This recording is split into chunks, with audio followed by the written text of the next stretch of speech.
Okay, this is a reaction video. This is another one from the World According to Briggs.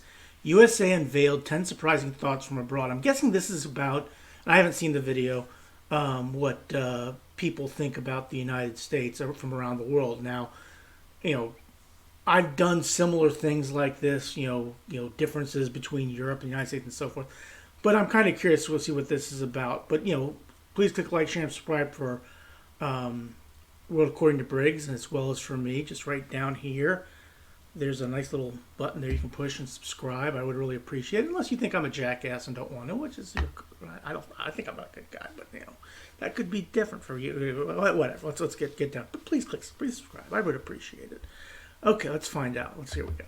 Today we're going to find out what people that have never been to the United States actually think about the U.S. and its people. No matter. Okay, there we go. People who've never been to. Now, if you're from around the world, from someplace, who've never been to the United States, I'm guessing. So, like I said, when I lived in Europe, they think we're very, very loud. We're very, very obnoxious. We're very, very rude. But we have some good qualities amongst us as well. But let's go on. Let's see what this is all about. No matter where you live on the planet, you have some preconceived notions about other places and people. The USA is probably the poster child for this. The rest of the world has some strange ideas and thoughts about Americans and the United States. This could be said for every country, but I think for the United States it's a little bit more. When you've never been someplace or done any real research, you rely on rumors, urban legends, and the internet. These things oftentimes paint a picture in your mind that is a little skewed, distorted, and sometimes inaccurate. And there are quite a few people who come on here. This is my experience. But keep in mind, these were talking about people who've actually experienced it. Like, I did experience Germany. I did experience Bermuda. I have been to Mexico. I have been to Canada. I've been to these different places. But if I were to say, this is what it's like in Japan, or this is what it's like in Israel, or this is what it's like in North Korea, or, Chad, or, South Africa, or Brazil, Argentina, I have no clue. I've never been there before. As an example, I was only like 18 at the time, but before I lived in Panama, I thought it was like the canal, jungle, maybe a couple small cities, and a bunch of grass huts. I was only half right, and that's what this video is all about. It's based on a survey where people outside North America were asked to pick 5 out of 50 common beliefs people have about the United States and its people. These are the 10 that were picked most often. Got it? Get it? Good. Let's take a look. Number 10, Americans are all in debt. Yeah. Now, one of the things my father told me, and this was an exact quote from him, he goes, "Son, the rest of the world lives in debt." Okay? And that may be so, okay, but not all of us do. They think we run up our credit cards and we're all living above our means, and I guess we claim bankruptcy every 10 years. Now, we do, but there are other places that carry a lot more debt than the average American. The average European citizen carries more debt than Americans. The average household debt in the US is about 113% of the household's income. In the UK, it's about 156%. In Sweden, it's 173%. Yeah, why you talk about us? Look at yourself before you start pointing fingers. In Denmark, it's a whopping 300%. So it's sort of true that Americans live above their means and we got some debt, but there are countries that are far worse than we are. 27% of the respondents chose debt. Number 9, our healthcare system is a nightmare. Yeah, it can be, but really it isn't. Most places where you work, that's where you get your health care. You pay for your health insurance that way. Look, 2021, I had surgery. I had a cancer on my kidney, and I had to go to surgery to get it removed. Well, I had health care through my job, and it was paid for. So and I hear things like, well, and here, ambulance, in America, they charge you for the use of the ambulance. Well, I didn't have to use the ambulance. Here, it's free. Well, no, it's not really free. You pay for it through your taxes, okay? Nothing's really, truly free. You're paying for it, just paying for it a different way than how we do in the United States. But that is what it is. And kind of is. When you start talking about health insurance and cost and all that stuff, it's pretty scary to a lot of countries, especially the countries that have single-payer systems. Our healthcare system does do a lot of great things. It's just terribly expensive, confusing, and sadly a lot of people, because of cost, don't go to the hospital when they need to. Overall, our healthcare system is better than most countries and more advanced than most industrialized countries. Now, you could cherry pick a bunch of different stats that prove that it kind of sucks, but you could do that with anything. I mean, one that people always like to bring up is we have a high infant mortality rate. We're ranked 49th in the world back in 2020 with 5.44 infant deaths for every 1,000. If you look at Japan with 1.82, Norway with 1.79, Iceland is 1.54, the United Kingdom is 3.62, Canada is 4.38, not too far from us. You just think we'd do better on something like that. But that's the stat they always want to pull up whenever they want to talk bad about the U.S. healthcare system, that and the cost. 38. And keep in mind, we're not trying to, he's not trying to convince us, or nor would I try and convince you of anything. I mean, if you're happy with your healthcare system, great. It's just different, and we've gotten used to it. 8% chose healthcare. Number 8, public transportation. Now, this is one that I kind of agree with. I've in Germany, when I was there, and I think this is probably true with Europe, is the train. You probably don't need a car if you live in the big city, because you can use the train to get wherever you need to go. But public transportation is not necessarily bad in the United States. I mean, I can take public transportation where I'm at, but yeah, it's certainly not as good as it is in Europe.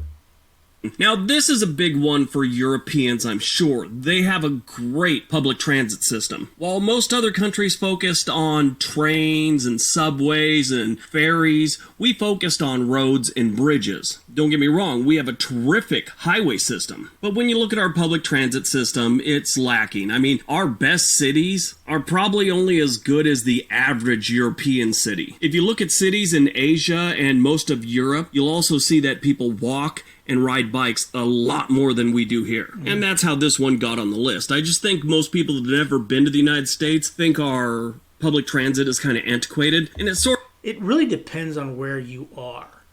What you have to understand is the United States is a big country, okay? And you don't really realize it until you actually get here, how big this country really is. And I realize there are countries that are pretty big, like Germany's pretty big. I know Russia's huge, and Canada's huge, as well as China, and that's so forth. But the United States is a massive country. Sort of is. Now, this is based on what people think or what they've heard about the U.S. that they've never been here. I was reading this one thing where this person thought that homeless people sleep on all our buses. That used to be kind of a common thing for homeless at our bus stops, but not really so much on the buses themselves. 40% chose public transportation.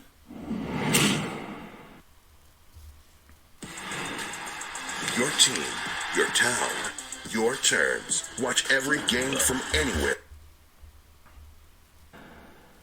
Number 7, they think we're all racists. Now, this is one thing that look, with all due respect, okay, there are a lot of people on the left who, and let's face it, they want to create a narrative that Americans are generally racist, okay? Generally, we're not. Okay, that's the truth. But they want to create the narrative that we are. Okay, and I've seen it. It's something that is constant, and you hear about it all the time, because you'll hear a story about something that happens, and it will be blown out of proportion and massively called because of racism. And the reality of the situation is it isn't. But and then they'll ignore other things where things disprove the narrative. That's what the biggest problem we have in the United States right now is. There is a narrative. It comes from the left, and the reason it comes from the left is because the press in the country is predominantly left wing, and they're more interested in the narrative than they are in the actual truth. America's got a long history of... Thus endeth my political statement. racism. But we're not the only ones. An NBC News poll said that 65% of Europeans said racism remains a major problem in the United States. Many of the countries in Asia feel the same way about us. But if you go back in the history of just about any country, you're going to find some serious racism and some horrible things. I mean, we had slavery and Jim Crow laws. But yeah, a lot of people have never been to the United States are under the impression we're all just a bunch of racists. They're partially right. Sadly, 53% chose racism. I wouldn't even say partially right. I think that's just a narrative that is thrust down our throats because there's a lot of people. Look, I work with a lot of people of different races and backgrounds, and and in fact, my boss is a African American woman. Okay, we get along great. We get along fantastic. Have no problems with her. She has no problems with me. Okay, and that's not just to say that I think you'll find that that's pretty much the norm versus the something else. I mean, it's just a lot of the people that I know of, a lot of things I see in the United States, and then especially where I'm at, I don't see a whole lot of racism going on. Okay, and I could be wrong, and if I'm wrong, I'm wrong, but I just don't see it. Number 6, our cities are all dirty. Well, it depends on which cities you're talking about. Okay, Chicago, Chicago's not too bad, but it can be dirty. New York City is filthy. Los Angeles is filthy. San Francisco is filthy. Look, yeah, I can see that. Well, I mean, cities in general, I don't care where you are, they're dirty. People living on top of each other, like they do in cities, tend to mess things up. And places get dirty and they don't get cleaned right away. You look at New York, Chicago, Los Angeles, San Francisco, Portland these days, Detroit, we have some pretty dirty cities. I was in Houston last year. Yeah, it was pretty dirty. Now, my brother, who's traveled abroad more than I have, said the dirtiest city he was ever in was Paris. He said it was filthy. Okay, now, I can't speak to that. Okay, and I've heard a lot of good things about Paris, but that's what he told me. And no, I didn't say that just to piss off the people from Paris. I'm just, that's just what he told me. Dirty place. I think the image a lot of people from outside North America have of the United States, though, that we have cities with trash piled up on the sidewalk, 6 feet high, doesn't get picked up for months, graffiti everywhere, just spewing toxins into the air. I mean, it's a little true, but it's not. I saw more graffiti in Germany than I ever have seen in the United States. Not nearly as bad as the rumors you might pick up in I don't mind graffiti. Some of the graffiti in Germany was really, really good. Other parts of the world. I mean, there's parts of Asia where people actually think we have rats the size of pit bulls roaming the streets of New York City. Maybe the size of a small cat, but the size of a pit bull can only be found in movies. 55% chose dirty cities. Number 5, we have a horrible work-life balance. Yeah, that this is big I've seen in videos from Germany about this. In the United States, you're expected to be at work 40 hours, average 40 hours a week. Okay, as far as holidays are concerned, you have New Year's Day, Martin Luther King Jr. Day, President's Day, Memorial Day. Now the newest one is Juneteenth. 4th of July, Labor Day, there's Columbus Day, Veterans Day, but Columbus Day and Veterans Day are very rarely observed, Thanksgiving, and then Christmas. That's about it. Okay, and I know there are a lot more things like, again, that's just different strokes for different folks. That's how we do things here. But it really isn't as bad as you think it is. At least I don't think it is. A lot of people from other countries think that our corporations run everything, and they kind of do, but it's not nearly as bad as some of these people think. The biggest problem is a lot of different countries have a lot more vacation time, sick leave. Yeah, and that's another thing. I mean, most places, it used to be you get 2 weeks of vacation a year and maybe 5 days of sick time. Most places I found it's now 3 weeks of vacation, maybe 3 personal days, and basically maybe 6 days of sick time. I tend to agree a little bit more with the European model on this. I've heard that they get a lot more vacation time and a lot more time off, things like that. But again, like I said, the stuff we've gotten used to. Things like that. Some of the Scandinavian countries, a lot of their businesses have gone to 4-day weeks, and there are countries that when they hear we do overtime, they're like, why? Why would you do that? The answer is, there's some jobs you need to do it if you want to keep your job, or if you want to get promoted, you better pull some overtime. A lot of countries don't do that at all. Now, there are countries that are far worse than we are when it comes to work-life balance. Japan's a prime example. 60-hour weeks are for lightweights in Japan. I think that's sort of changing here in the United States. A lot of people are doing that quiet quitting. That was all the rage like last year. They're starting to see putting all that effort in for a company isn't really worth it. One guy brought up a good point. If you're ever unfortunate to be working someplace and a coworker dies, not at work, at home, or whatever, see how fast they replace that person. Or when someone gets fired, how fast did they replace that person? If it's too fast, you start to realize you're really just a disposable cog in a machine. The work-life balance was the one in the survey that got the most comments. 57% chose work-life balance.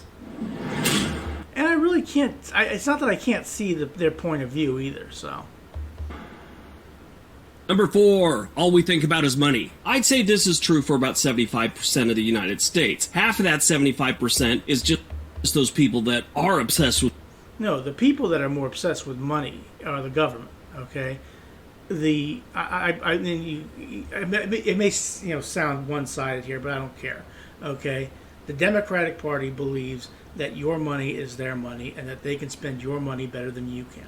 Okay, the Republicans are bad, but not as bad as the Democrats. I'm like picking on the Democrats because they're worse. Okay, and President Biden just came out with a plan where he wants to, he's trying to tax us into prosperity, which will never work. Okay, and he knows it, but he's still trying to do it. Yeah, we are obsessed with money. There's no question about that. It's just, when it comes to money, a lot of people can't wait to get their grubby little paws on your money, other than worry about their own. That is true. With money, they're trading stocks, they're trying to get ahead, they want to be a millionaire, those types. Then the other half are the people that are just trying to get by, so they're obsessed with money because they need to make more so they can just get by, pay their bills, maybe get out of debt. Then that other 25% is filled with people that are rich and hippies that don't care. I think this one is a little correct because in the United States, money is king. You have money, you get to do what you want, you don't have to worry about as much, hopefully, and you obviously have more opportunities. When you don't have money, you worry about it all the time, you don't have. Look, my cousin retired pretty early, about 60, 61, and good on him. He doesn't have to worry about money, has a pension, and when his father passed, God rest his soul, he inherited some money.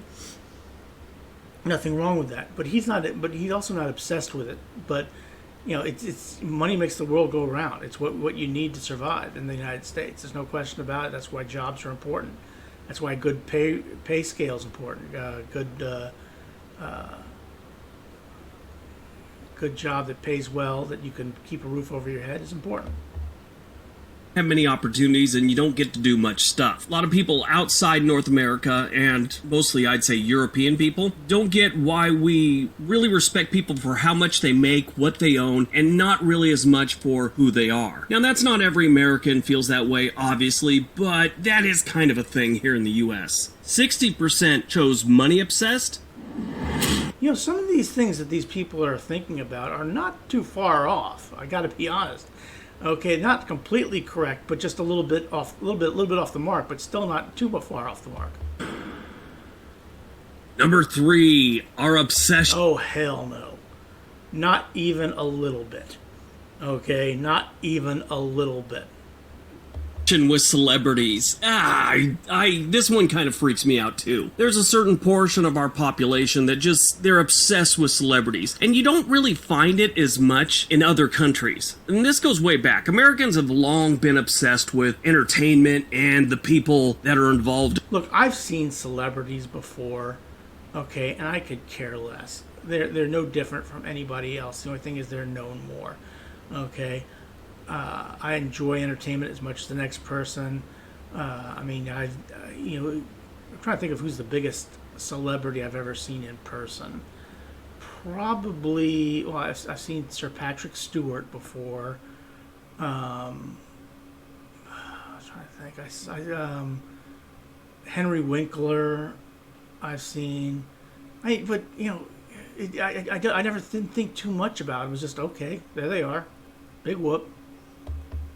In entertainment, from Charlie Chaplin to the Kardashians, and now Instagram, TikTok, and YouTube creators. I was just on a cruise with a bunch of YouTube creators, and there was a bunch of people on there that recognized me and knew who I was. Now, I'm by no stretch of the imagination any form of celebrity, but some... And be honest with you, I don't do this. I mean, I have some subscribers. I hope to get more. I hope you become a subscriber if you watch this or subscribe. I would really, really appreciate it.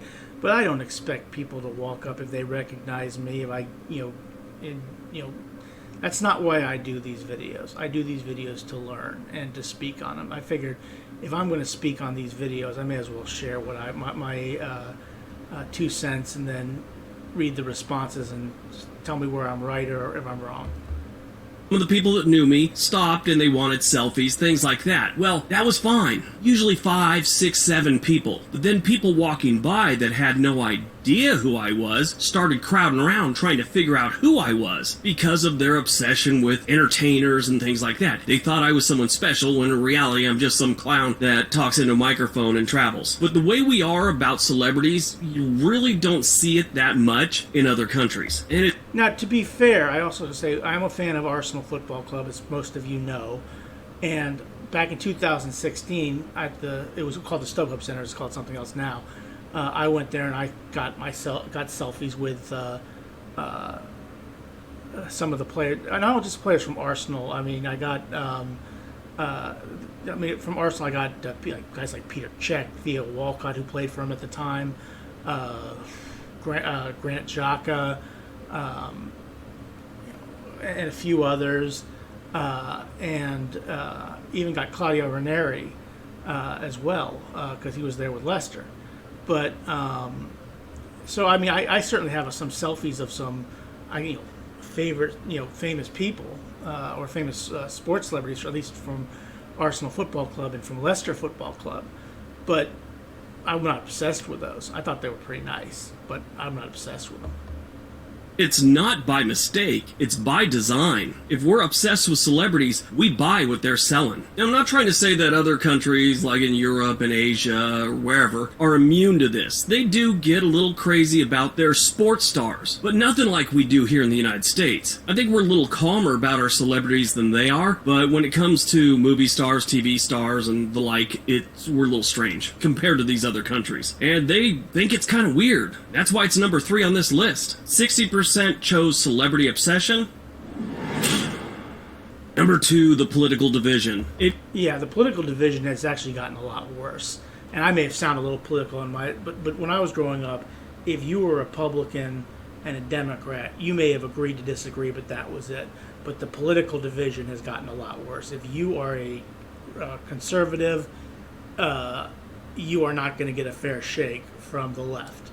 And the left has not only, the Democrats not only have the press on their side. So, and you see this with a lot of things. Now, I'm not going to sit here and whine and cry that it's not fair to the Republicans and everything like that, because they do have people that back them up as well. But you do see that, and the biggest problem, I think, is the Twitterverse. I've always said the best thing about Twitter is it gives everybody a voice, and the worst thing about Twitter is it gives everybody a voice. If you before Joe Biden became president, he talked about former Vice President Mike Pence. He said Mike Pence is a good person. Well, he got reamed big time by the Twitterverse and had to backtrack on the statement just saying that Mike Pence was a nice guy. They got that upset about it. But yeah, the political division is horrible in this country. If you haven't noticed, here in the United States, we're having some issues with our political differences. We always have, but nothing to the level that they've been, let's say, in the last 10 years. And it just keeps getting worse. Well, here in the United States, we're not the only ones seeing that. If I was to blame a situation where this comes into play, or where I see this happen, okay, it kind of starts under Bill Clinton. It moves to a degree under George W. Bush. It then explodes under Barack Obama, and then it really reaches its crescendo with Donald Trump. Okay, the Democrats were never going to give Donald Trump. I mean, usually when a guy becomes new president, he has a grace period. Not Donald Trump. Donald Trump was never given a grace period by anybody, and whether you think he deserved it or not is up to you. Look, Donald Trump's biggest problem is his mouth. He doesn't know when to shut it, okay? The second problem is he doesn't have a thick skin. He has a very thin skin. If you pick on him, George W. Bush got picked on, but he just ignored it for all intents and purposes. He didn't. That's not Donald Trump, okay? Barack Obama would, if you picked on him, he'd just point at the other guy. No, well, yeah, he's following me. He'd basically be like, oh, and then point at that. Donald Trump doesn't know how to keep his mouth. What he did was, I thought, was actually pretty good. I don't think Donald Trump is a bad president. Okay, I didn't think he was a great president. Didn't think he was a bad president. But having said that, he didn't know when to shut up. They see it too in other places. They hear about it, and I think it's exaggerated a little bit in other countries, but it's still pretty bad. I think what they don't get is we've separated into different camps, and it seems like it's lost on a lot of Americans to them that we're actually one country. Again, not that other countries are immune from political division. They've had overthrows, they've had coups in other countries. I mean, we even had a civil war at one point, so this isn't the worst we've ever been in our history. My father told me the two things in life you don't discuss are politics and religion, which I've said before in another video. But when it comes to politics, the questions that this is just an observation. If you go to CNN, okay, and you're a Democrat, the questions they ask are, what's your favorite color? Do you like teddy bears? The sun is shining bright today. What did you think about the day? Isn't this a beautiful day? If you're a Republican, like the governor of Virginia with Jake Tapper the other night, it's like, questions designed to trip you up, questions designed to make you look like a fool, okay, and attack you. And that to me is one of the biggest problems in this country, is that we have one of the most dishonest press corps that I've ever seen. But again, I can't really say, the Republicans do have Fox News, but the Democrats have MSNBC, they have CNN, they have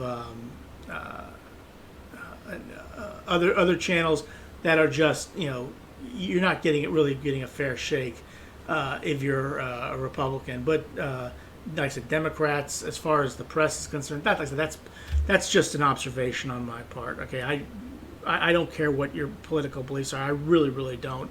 I have no problem with Democrats or Republicans for the most part.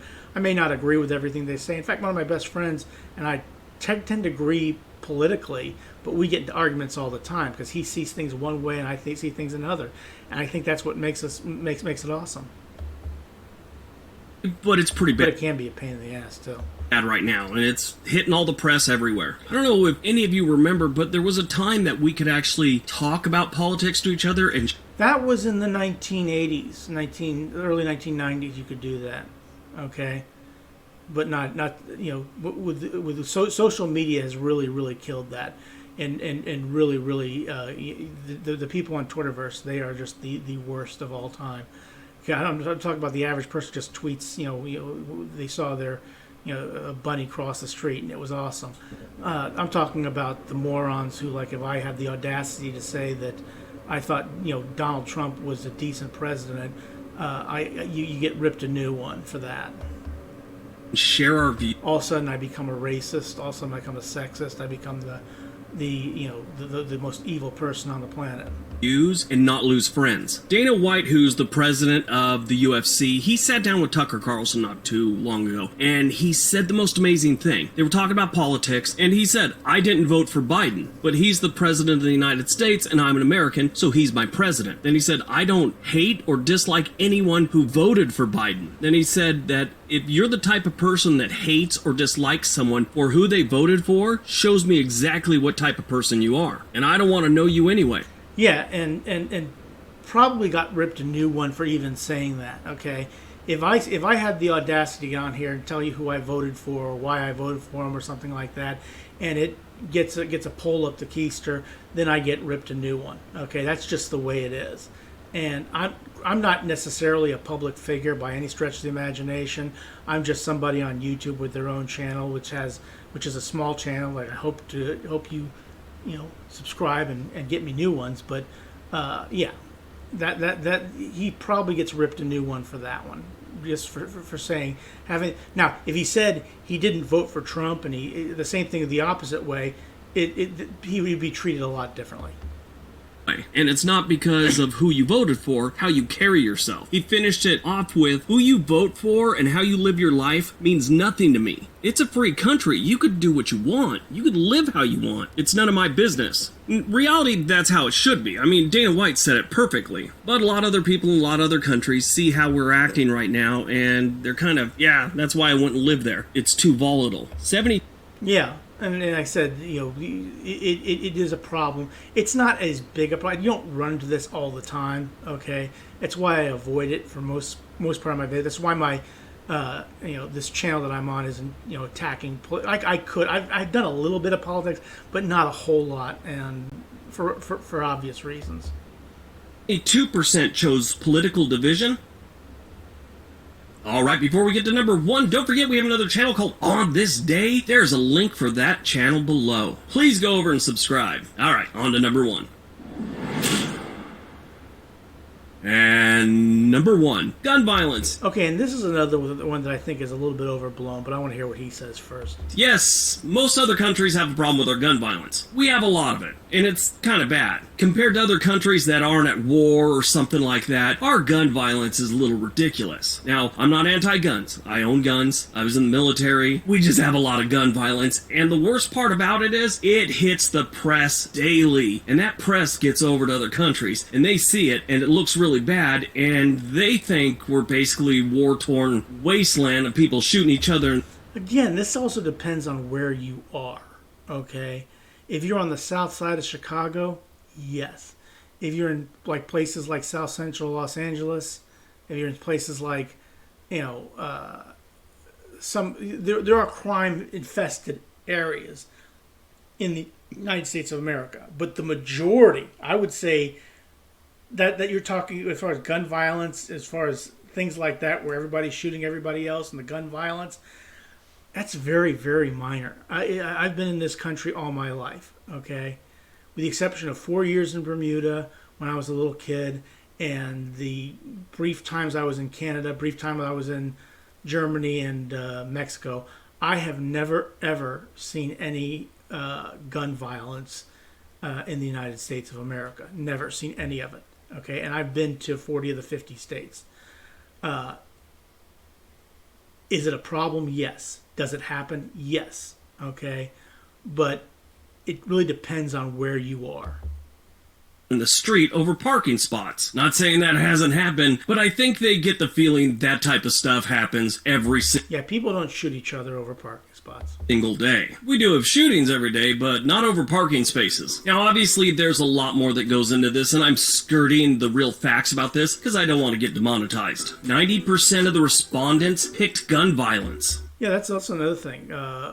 If he were to say something or take a stat that YouTube does not like, he can get demonetized by YouTube, okay?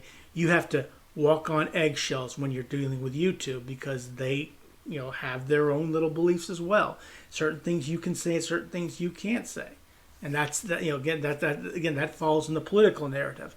But for all these things, I really can't complain about them. These are actually pretty good reasons what people would think if you haven't been here. If you have been here, you might say, well, it wasn't so bad. It is interesting. It is fascinating, and I really enjoyed this. Again, please click like, share, and subscribe. Just hit that little button down there. I would appreciate it. And unless, like I said in the beginning of the video, unless you think I'm a jackass, or maybe I just said something about Donald Trump that pissed you off, and you don't want to hear from me again, that's neither here nor there. But please click like, share, and subscribe. For at least for World According to Briggs. He would appreciate it, I'm sure, and I would appreciate it as well. But thanks for watching. Have a good rest of your day.